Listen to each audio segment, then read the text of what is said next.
Olá pessoal, uma boa noite para todos, na graça e na paz de Jesus. Espero que vocês estejam bem.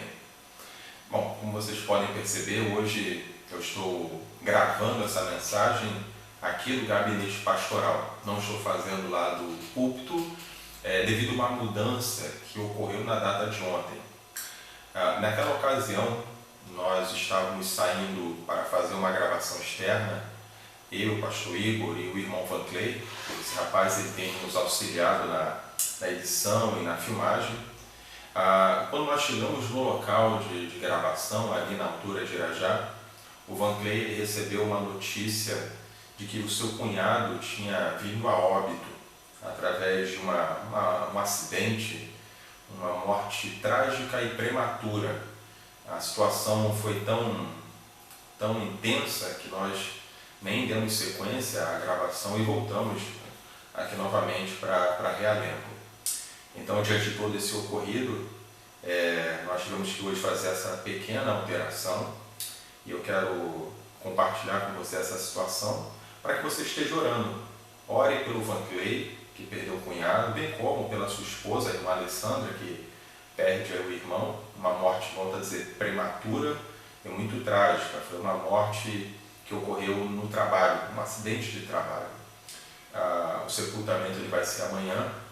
Obviamente a família ela está consternada, a família está extremamente triste e precisam muito das nossas orações. Por isso, ore pelos familiares para que o Senhor venha consolá-los. Ore para que o Senhor venha confortá-los nesse momento tão difícil. Então, vamos estar orando para iniciar aqui o nosso momento de estudo, esse nosso momento de reflexão. E também vamos aproveitar essa ocasião para orar por essas pessoas, né? Pelo Van Clay, pela Alessandra e demais familiares. Se você pode, daí onde você está, feche seus olhos e abra o seu coração para juntos falarmos com o Senhor. Deus bendito, quero nesse momento me unir com os meus irmãos em oração e interceder pela vida do Van Clay, da Alessandra e dos demais familiares que tiveram na data de ontem essa notícia triste, essa perda irreparável. Que o teu Espírito venha consolá-los, que o teu Espírito venha confortá-los nesse momento tão difícil que estão atravessando. Ministra sobre eles a tua paz que excede todo entendimento. E quanto a nós, que aqui estaremos para meditar na tua palavra, fala conosco, Senhor. Ministra a tua palavra aos nossos corações, para que sejamos também confortados, restaurados e, sobretudo, para que possamos conhecer a tua boa, perfeita e agradável vontade. Em nome de Jesus. Amém. Eu estava pensando em seguir essa gravação sem um ar-condicionado, porque ele estava fazendo um pouco de barulho, mas com o passar do tempo aqui vai ficar bem quente o gabinete. Eu vou ter que ligar aqui o ar-condicionado, vai fazer um pequeno barulho aí no fundo, mas acredito que não vai atrapalhar muito. Como no culto de quarta e no culto de domingo, nós temos por costume cantar, celebrar ao Senhor com cânticos, com louvores. Acho que não seria interessante, eu cantar agora aqui nesse momento. Acho que você não se sentiria tão confortável comigo cantando aqui. Então, como é que a gente vai fazer?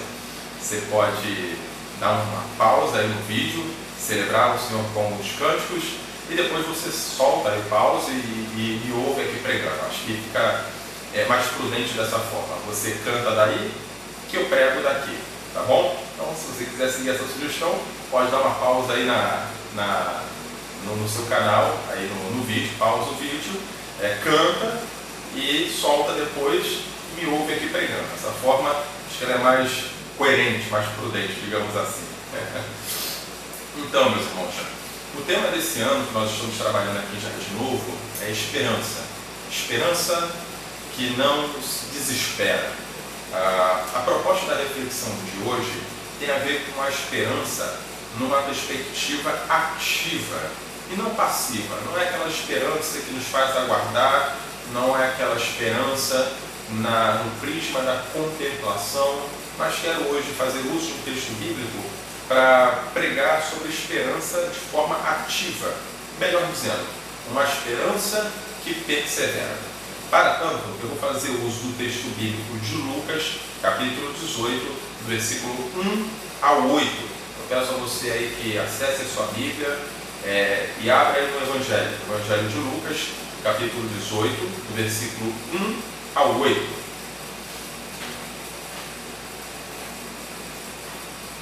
É a parábola da viúva persistente. Uma viúva que teve esperança, mas persistiu nessa esperança. E acredito que através deste texto bíblico nós podemos extrair algumas lições para a nossa edificação e para a nossa transformação. Evangelho de Lucas, capítulo 18, do versículo 1 ao 8.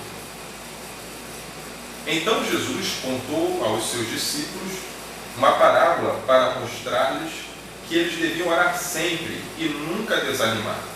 Ele disse: em certa cidade havia um juiz que não temia a Deus nem se importava com os homens. E havia naquela cidade uma viúva que se dirigia continuamente a ele, suplicando-lhe: faze-me justiça contra o meu adversário. Por algum tempo ele se recusou, mas finalmente disse a si mesmo: embora eu não tema a Deus e nem me importe com os homens, esta viúva está me aborrecendo. Vou fazer-lhe justiça, para que ela não venha mais me importunar. E o Senhor continuou: ouçam o que diz o juiz injusto. Acaso Deus não fará justiça aos seus escolhidos, que clamam a Ele dia e noite? Continuará fazendo-os esperar? Eu lhes digo, Ele lhes fará justiça, e depressa. Contudo, quando o Filho do Homem vier, encontrará fé na terra? Há uma regra básica da hermenêutica que diz que nós devemos analisar o texto a partir do seu contexto. Pois bem, esse texto ele está inserido num contexto que fala do período do fim. Por exemplo, no capítulo de número 17, Jesus ele está tratando de assuntos escatológicos, de assuntos relacionados ao fim. E cita nessa narrativa algumas situações que têm a ver com Noé e com Ló. Nas duas histórias de Noé e de Ló, tem a ver com o julgamento, tem a ver com as coisas do fim, ou seja, tem a ver com tempos difíceis. Após Jesus fazer essa dissertação sobre o tempo do fim, ele introduz essa parábola. E como foi observado aqui no versículo de número 1, ele diz assim: então contou aos discípulos uma parábola, para mostrar-lhes que eles deviam orar sempre e nunca desanimar. Então, a proposta dessa parábola, ela está totalmente relacionada com assuntos do fim, com assuntos escatológicos. Ou seja, tempos difíceis de viver, onde precisaríamos orar, mas também não desanimar. É interessante que a parábola nos apresenta dois personagens que são bem desproporcionais. A gente tem um juiz, um magistrado, um doutor da lei, alguém com muito poder, e de um outro lado nós temos uma viúva, uma mulher com poucos recursos, uma mulher que no seu meio social era desprestigiada. Percebemos um grande hiato entre esses dois personagens, né? Um tinha muito e a outra tinha muito pouco. Mas ainda assim, diante das impossibilidades, o texto nos mostra que essa mulher, ela persevera. Ela continua lutando por aquilo que ela acredita. Mesmo diante das circunstâncias desfavoráveis, mesmo diante das situações contraditórias, ela não desanima. ela tem esperança. E essa esperança leva ela a perseverar. A esperança que ela nutre no coração não leva ela a uma atitude passiva, uma atitude de cruzar os braços e aguardar que as coisas se auto-organizem. Muito pelo contrário. Pelo fato dela acreditar, pelo fato dela ter esperança, ela persevera. Sabe, meus irmãos, essa parábola, apesar de ter sido contada já há muitos anos atrás, há mais de 2000 anos atrás, ela é muito atual. Porque, guardadas as devidas proporções, nós também estamos inseridos numa situação de grande dificuldade. Eu, particularmente, acredito que se nós não estivermos passando, talvez, pela grande tribulação, nós estamos na iminência de passar por ela. Eu talvez possa ainda afirmar que a grande tribulação, para nós, nesse momento, ela não é impossível. Porque temos alguns elementos, como, por exemplo, em Mateus 24, 1 e 2 Tessalonicenses, que nos mostram algumas coisas bem peculiares nesses dias de hoje. Não é impossível, ou melhor, não seria impossível afirmarmos que estamos passando pela grande tribulação. Mas é improvável. É improvável porque a gente não pode afirmar categoricamente que não, nós estamos passando pela grande tribulação. É impossível, não é impossível, melhor dizendo, não é impossível que a gente passe pela grande tribulação, que a gente esteja passando pela grande tribulação, mas é improvável, ou seja, nós não podemos afirmar categoricamente. Mas o fato é que nós estamos passando por dias extremamente difíceis, dias estes que produzem em nós um certo desânimo, dias estes que têm força para produzir em nós marasmo ou coisa do gênero. Então, considerando o texto bíblico, eu quero extrair dele aqui pelo menos 3 princípios que falam da esperança que persevera.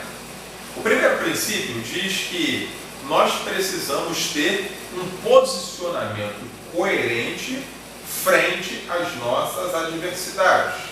Um posicionamento coerente frente às nossas adversidades. Não é para a gente ir além nem aquém, mas é um posicionamento coerente, um posicionamento racional, um posicionamento de fé, mas também um posicionamento equilibrado. Veja aí comigo no versículo de número 3, o que essa mulher faz. E havia naquela cidade uma viúva que se dirigia continuamente a ele, suplicando-lhe: faze-me justiça contra o meu adversário. Ela assume uma posição coerente. Vamos falar, por exemplo, aqui do que aquela mulher não tinha. Essa mulher não tinha marido, ela era viúva. É muito provável que ela não tinha ninguém por ela. Aliás, a falta era algo talvez comum no seu cotidiano, uma mulher que aprendeu a lidar com as faltas. Mas ela não ficou reclamando daquilo que não tinha, mas lutou a partir daquilo que ela tinha. Então ela tinha força, e o texto bíblico aqui diz que ela ia continuamente a esse juiz. Então ela assume um posicionamento coerente frente àquela situação. O que ela tinha naquele momento? Ela tinha perna, ela tinha saúde, ela tinha disposição. Aquilo que ela podia fazer, ela fez. Ela assumiu um posicionamento coerente. Então, me parece que em alguns momentos, quando nós nos sentimos pressionados pelas lutas, quando a situação ou quando o vento não está tão favorável, a gente não luta talvez na mesma intensidade, a gente abaixa a guarda, tende a espiritualizar tudo. Por exemplo, nesse tempo que nós estamos vivendo de coronavírus, muitas pessoas tendem a espiritualizar tudo, estão indo para o extremo do espiritual e não tomando os devidos cuidados, por exemplo, com a sua saúde, negligenciando os protocolos que o Ministério da Saúde estão passando. Existem pessoas que já estão tão desanimadas que abriram mesmo. Olha, eu não quero nem saber, eu pegando doença, não pegando doença, para mim tanto faz, sabe? São esses extremos que a gente deve evitar e assumir um posicionamento coerente. Então veja, há algo de pedagógico nisso que estamos vivendo. Nós estamos sendo conduzidos para ficar dentro de casa.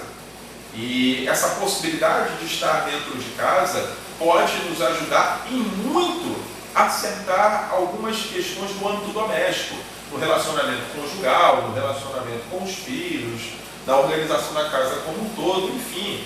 O que você pode fazer hoje, meu irmão? Assim como essa viúva, assuma um posicionamento coerente frente às demandas que você está enfrentando. A vida ela não é fácil para ninguém, não é fácil para você, não é fácil para mim, mas diante dessas adversidades, vamos assumir um posicionamento coerente? Te digo mais, lá em Eclesiastes, capítulo 9, versículos número 10, ele diz assim, faça conforme as suas forças. Isso é um posicionamento coerente. Então você vai fazer as questões que você tem que resolver de acordo com as suas forças. Você tem uma força, você tem um potencial, você tem uma capacidade. Então, hoje existem coisas que você pode resolver aí na sua casa. Hoje existem coisas que você pode estar resolvendo. Então, peça a Deus sabedoria, peça a Deus essa iluminação, para que nesses dias difíceis que estamos vivendo, você possa assumir um posicionamento coerente frente às adversidades. Mas o texto bíblico ainda nos apresenta aqui outros princípios. Bom, o segundo princípio é que nós precisamos ser sensíveis para compreender as respostas de Deus. Olha só que interessante. A resposta que essa mulher teve, o caminho e a resposta propriamente dito, foi de uma situação bem improvável. Ela queria justiça, mas diante dela tinha um juiz injusto. Ela queria justiça, mas ela tinha diante dela um magistrado que não temia a Deus e nem se importava com os outros. Mas diante disso que era improvável, é da onde veio a resposta. Ela continuou, ela acreditou e também foi sensível para compreender que a resposta poderia vir daquele caminho. Veja, eu acredito que nós também, em alguns momentos, devemos orar não apenas para Deus abrir portas. Nós devemos orar não apenas para Deus nos mostrar caminhos, mas nós precisamos orar para que Deus venha nos sensibilizar, seria essa a palavra, para compreendermos as portas que Ele já abriu. Eu acredito que um posicionamento coerente é nós orarmos para que Deus venha nos quebrantar e assim a gente seja sensível para compreender os caminhos que Deus já nos apresentou. Mas a gente continua orando, Senhor, abre a porta, Senhor, me mostra o caminho. Deus já abriu a porta, Deus já abriu o caminho e a gente ainda não conseguiu enxergar. Porque enquanto a gente está elaborando um tipo de resposta, Deus já nos deu a resposta e a gente ainda não conseguiu enxergar, não conseguiu perceber. Por exemplo, lá em Atos 12, a igreja primitiva estava orando para que Pedro fosse liberto da prisão. Pois bem, Deus ouve a oração dos irmãos, Deus ouve a oração da igreja, liberta Pedro. Pedro vai correndo para poder se encontrar com a igreja, para poder se encontrar com os irmãos e bate na porta. Quando ele bate na porta, e uma criança vai lá abrir para recepcionar Pedro e comunica isso àqueles que estavam ali naquela reunião congregacional, eles não acreditam de primeira. Eles dizem o seguinte: não, isso deve ser o anjo de Pedro. Mas como assim? Pedro tinha batido na porta, Deus deu a resposta para Pedro, Pedro chega e naquele primeiro momento as pessoas não acreditam, acham que é o anjo do Pedro. Veja, isso acontece muito conosco, né? A gente está orando, Deus envia a resposta e a gente não consegue perceber. Na Bíblia a gente tem diversos relatos Talvez a gente pode citar aqui nesse momento a experiência de Paulo, lá em Atos capítulo de número 9, quando ele estava preso ali na cidade de Damasco. O texto bíblico nos diz que todas as portas estavam fechadas, se apresenta para ele uma janela para ele fugir. Veja, todas as portas fechadas, mas uma janela surge para que ele possa fugir. E ele desceu pela janela, ele desceu através de um cesto. Há quem diga, pastor, foi arriscado, foi desconfortável, enfim, tudo isso. Mas foi o caminho de Deus para ele naquele momento. Desconfortável, talvez inseguro, mas foi o caminho da vitória, o caminho para ele poder chegar em Jerusalém. Sabe, às vezes algumas portas para nós estão fechadas e nossos olhos estão focados nas portas, porta, e Deus abriu uma janela. Deus apresentou alguns caminhos. Pode ser um caminho desconfortável, pode ser um caminho que produz em nós medo, mas é o caminho que Deus separou. Então essa mulher, meus irmãos, ela foi sensível para poder compreender essa resposta. Ela se apropria disso para que siga o caminho. Eu tenho, digamos que, um pé atrás com pessoas que dizem assim: não, pastor, quando o meu coração estiver em paz, eu vou tomar tal decisão. Preciso de paz no meu coração para poder seguir o meu caminho. Sabe, tentam usar a paz no coração como um tipo de resposta de Deus. Não estou dizendo que não possa ser, até pode. Em alguns momentos Deus pode nos dar da sua paz, o coração ficar em paz e ser um caminho da resposta de Deus. Mas atente, em Jeremias capítulo 17, versículos número 9, o autor diz que o coração do homem é enganoso. Então nem sempre os caminhos que Deus estabelecer para nós serão caminhos tão pacíficos, serão caminhos de paz. Nem sempre os caminhos que Deus nos apresentar vai produzir talvez paz no coração, pode produzir inquietação. E aí, qual é o caminho que a gente pode seguir mais coerente diante dessas questões? É ou não é da vontade de Deus? Obviamente pela sua vida devocional, mas ainda acrescento mais.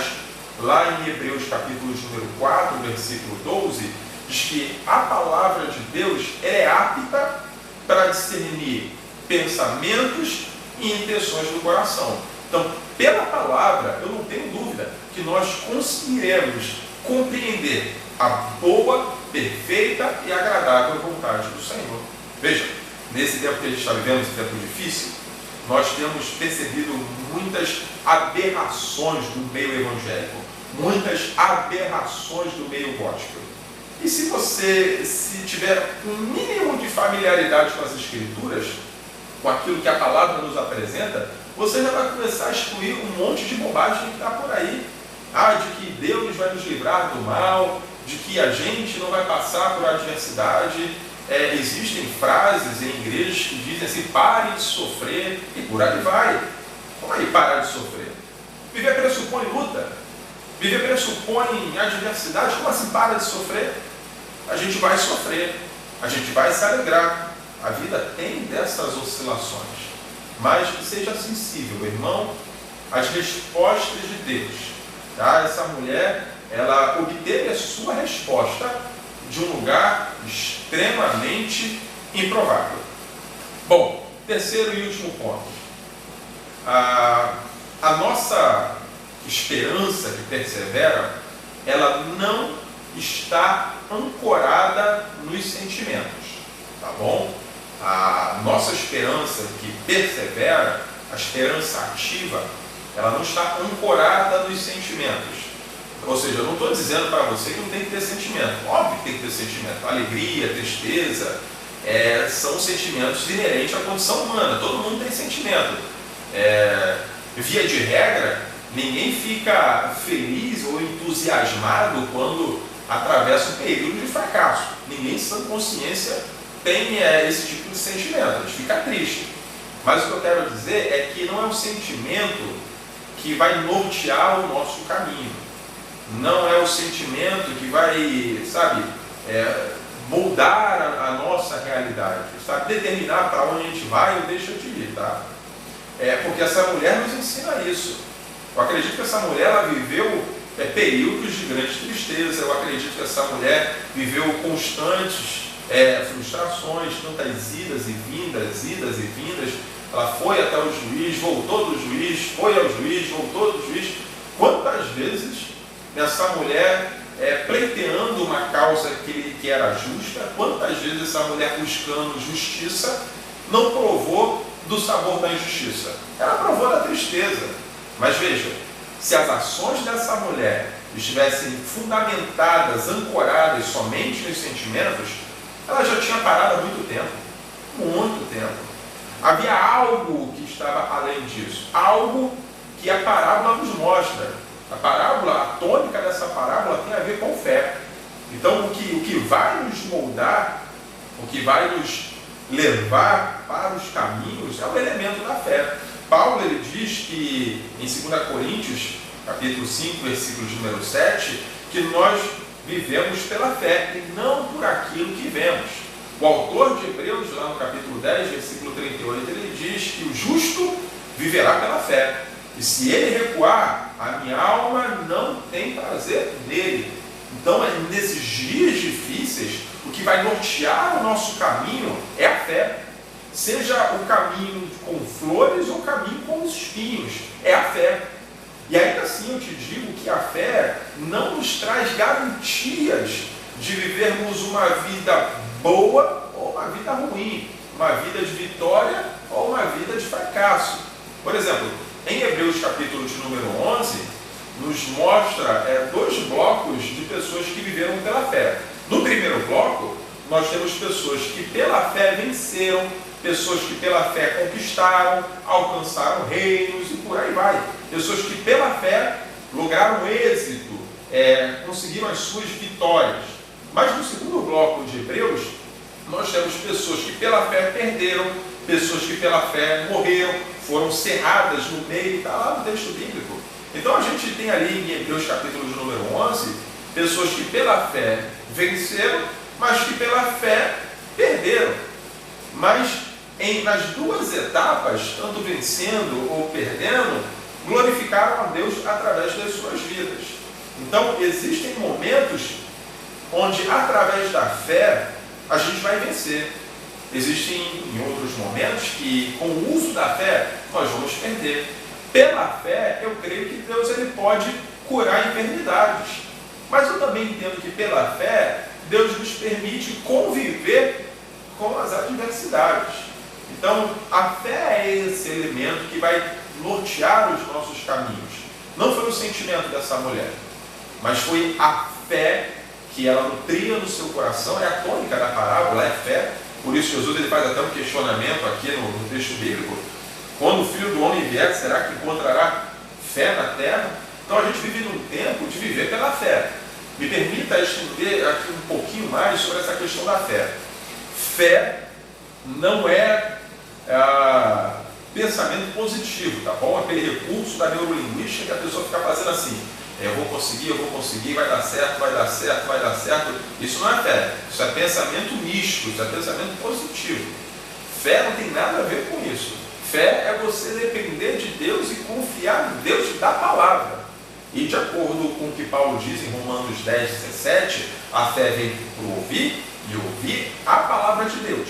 Então você quer ter uma fé robusta? Quer ter uma fé vigorosa? Você quer ter uma vida norteada pela fé? Se alimente da palavra. Mergulhe na palavra. Que pela palavra, Deus ele vai dar direção. E aí você vai compreender que na fé não existe abandono.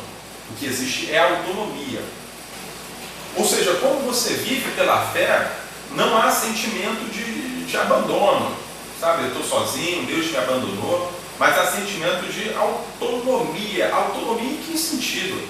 É Deus te colocando em perspectiva com a vida. É Deus permitindo que você venha amadurecer nos processos. Deus nos permite viver experiências amargas para que a gente venha crescer, para que a gente venha amadurecer. Basta você olhar para o teu histórico de vida. você cresceu, você se desenvolveu, não foi na abundância, mas foi na escassez. As lutas forjaram o nosso caráter. As nossas adversidades nos ajudaram a construir esse cenário de mundo. Então Deus ele não abandona, Deus dá autonomia para que você possa assumir posicionamentos coerentes, posicionamentos corretos, posicionamentos que glorifiquem o nome do Senhor. Caminhando para a conclusão, como eu tenho dito aqui nessa mensagem, a nossa esperança ela não está ancorada nas circunstâncias. Por exemplo, a gente não sabia o que essa mulher ela estava passando, sabe? Qual era a causa real dela, qual era a demanda específica dela. Mas ela perseverou, ela lutou, e ela só fez isso porque a causa dela valeria a pena. A causa dela valia a pena, por isso ela perseverou. E digo mais, ela fez o que era correto.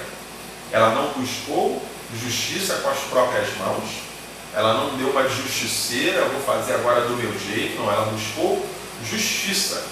Ela procurou fazer o que era certo. Dois princípios aqui nessa conclusão. Se vale a pena, meu irmão, existem coisas na vida que vale a pena. Eu peço a Deus nesse momento que através do Espírito Santo venha iluminar a tua cabeça. Existem coisas que valem a pena na vida e por essas coisas a gente luta, por essas coisas a gente persevera. Então lute por aquilo que vale a pena, lute pela tua família, lute pelos dons e talentos que Deus colocou em suas mãos, lute para desenvolver causas nobres, lute para desenvolver ações que glorifiquem a Deus. Sabe, persevere por coisas que valem a pena. Coisas que não valem a pena, coisas que estão minando a tua força, coisas que não glorificam a Deus, coisas que não vão te levar para lugar nenhum, irmão. Deixa de lado. Só lembrando que a nossa energia vital, ela é finita. Então ela pode acabar. Talvez hoje um pouco do teu cansaço, um pouco do teu desânimo, estejam aí relacionados com coisas, sabe, que você está lutando por causas sem sentido, guardando coisas na alma que não vão te levar para lugar nenhum, sabe? Então, lute por aquilo que vale a pena. E segundo, nessa conclusão, persevere nas coisas que são corretas. Ou seja, faça o que é correto, melhor dizendo, faça o que é correto. Porque vai chegando em alguns momentos da vida que aí você está procurando dar certinho, você está procurando fazer as coisas corretas, você está sendo honesto, você está sendo uma pessoa piedosa, sabe? Você está aí certinho. Mas essa morosidade do processo, esse desgaste do processo, você pode ser convidado a fazer coisas do teu jeito. E as coisas do seu jeito, do meu jeito, geralmente são erradas, né? Ou seja, a gente tem que continuar fazendo do jeito de Deus, do jeito como Deus orienta, ou seja, do jeito correto. Por mais que demore, por mais que, sabe, esteja sendo desgastante, sabe, esse processo, continue perseverando naquilo que é correto. Guarde isso, sabe? O apóstolo Paulo, em 2 Timóteo 4, 7, ele diz assim: combati o bom combate, acabei a carreira e guardei a fé. Sabe, é a palavra de alguém que perseverou até o fim naquilo que era correto, com atitudes que glorificavam a Deus.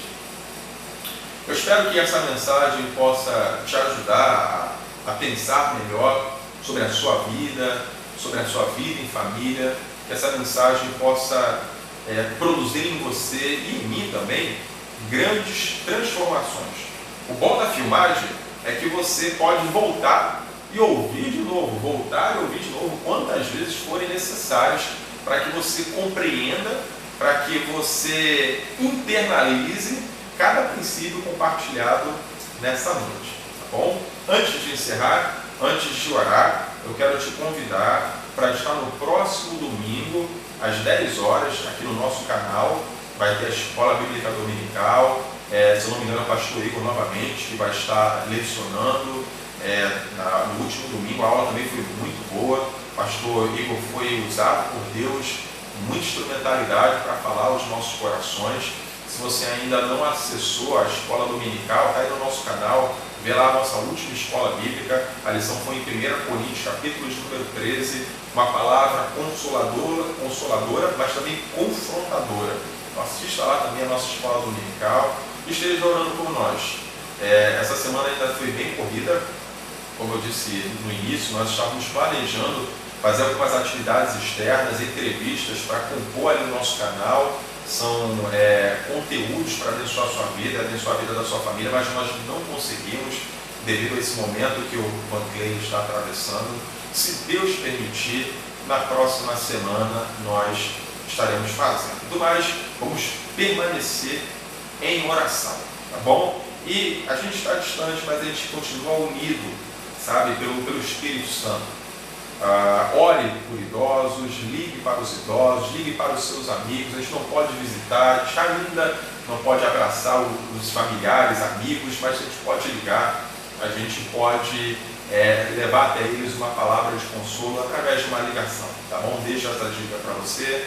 Agora nós vamos orar, pedindo ao Senhor que nos abençoe e que essa palavra venha frutificar no nosso coração. Antes de orar, me lembro aqui de algo mais.